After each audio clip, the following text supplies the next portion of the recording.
Basketball fans, welcome back. So this game happened about a week ago, and it was the Warriors versus the Kings. So Domantas Sabonis led the Kings to a 123-117 comeback win over the Warriors. So what went wrong in the Warriors' crushing loss to the Kings? So in the latest rematch between the Golden State Warriors and the Sacramento Kings, they met at the Golden One Center in their second clash of the season with a rocking crowd in Sacramento. So the Kings were able to come back from a double-digit deficit down the stretch, but it wasn't enough to win the game. So after a fair start by both teams, the Warriors blew the game open in the second quarter, scoring 41 points in that frame to take a 17-point lead to halftime. So at the half, it was 65-48, and the Kings spent the rest of the night trying to claw back in the game.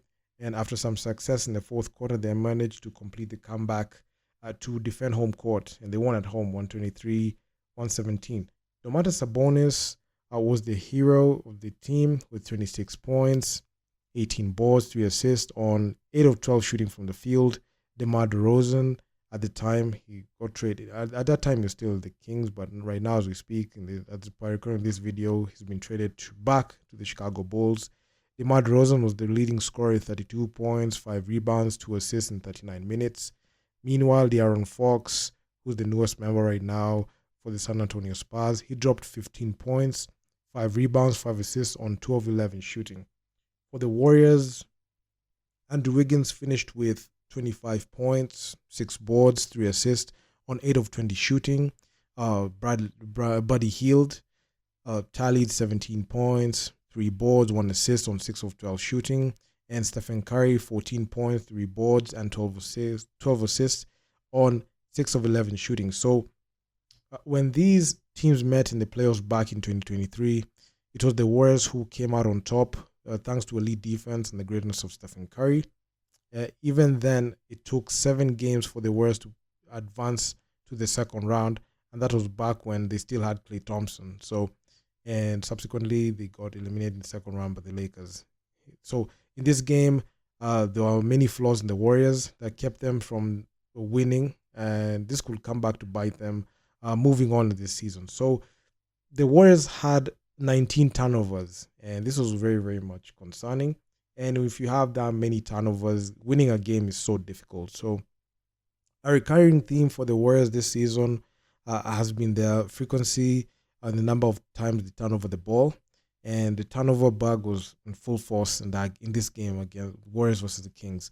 So despite taking a huge lead in the first game, the Warriors allowed the Kings to storm back thanks to careless basketball that gave them some free possessions. And this was very concerning because if you can't take care of the basketball, how do you expect to win this game? So in total, the Warriors finished with 19 turnovers in the game compared to the Kings, who had 8. So the turnover issue is just a symptom of the Warriors' lack of backcourt depth and how much they rely on Stephen Curry, not only to score, but to make plays for them as the primary point guard. So that game, with 12 assists, Stephen Curry more than delivered on his responsibility, but he was like the lone guy, and nobody else was able to step up. So the poor decision making and the careless play eventually led to this loss, and that was that. So the major free throw discrepancy really came in, and it really had the flow of what the Warriors would have had, and the final score was just a 6-point difference. Not even half of what the Kings scored at the line at that game. So in total, the Kings shot 30 of 32 from the charity stripe, and they were able to get constantly in the line, and they were able to at least knock down the free throws, and they were able to also take a swipe at the Warriors defense. So that was crazy. So recently, at the time, Draymond Green criticized the team's lack of defensive identity. So Draymond Green is known for in the league as one of the best defenders in the league, and has called them on the play, called them out on that play, especially on the defensive side.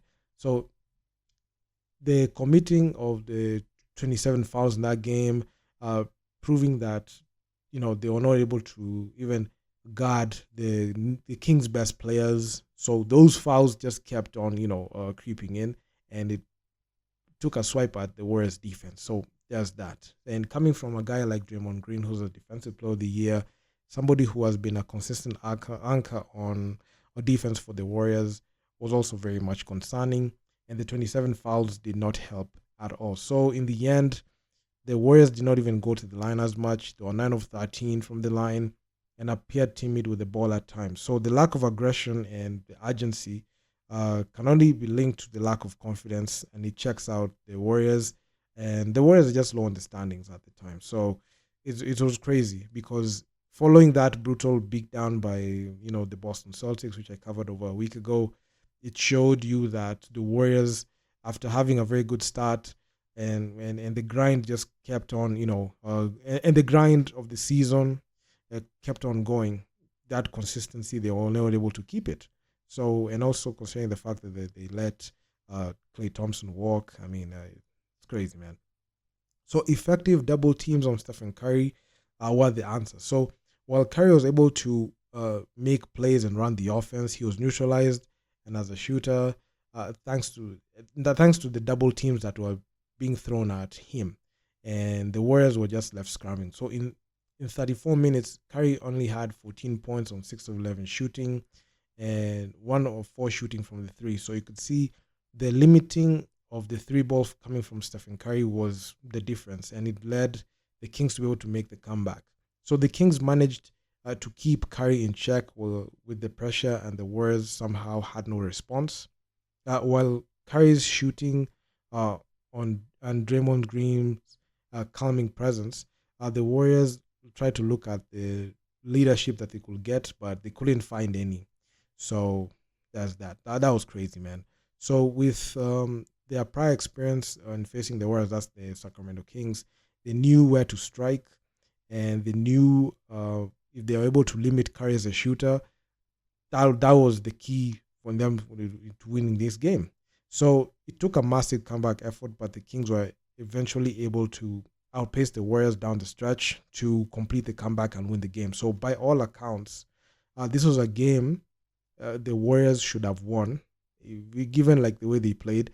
But down the stretch, they just fumbled it. Given between the well-balanced scoring and the massive double-digit win early on, the Dubs had full control of this game, and everything just went wrong, and they were able to win this game. So that's instant, analysis that I had at the time.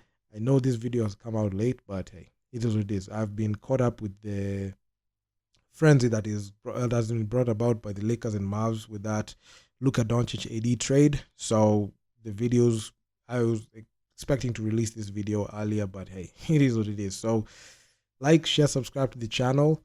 I'm gonna see you guys in the next one. Peace out.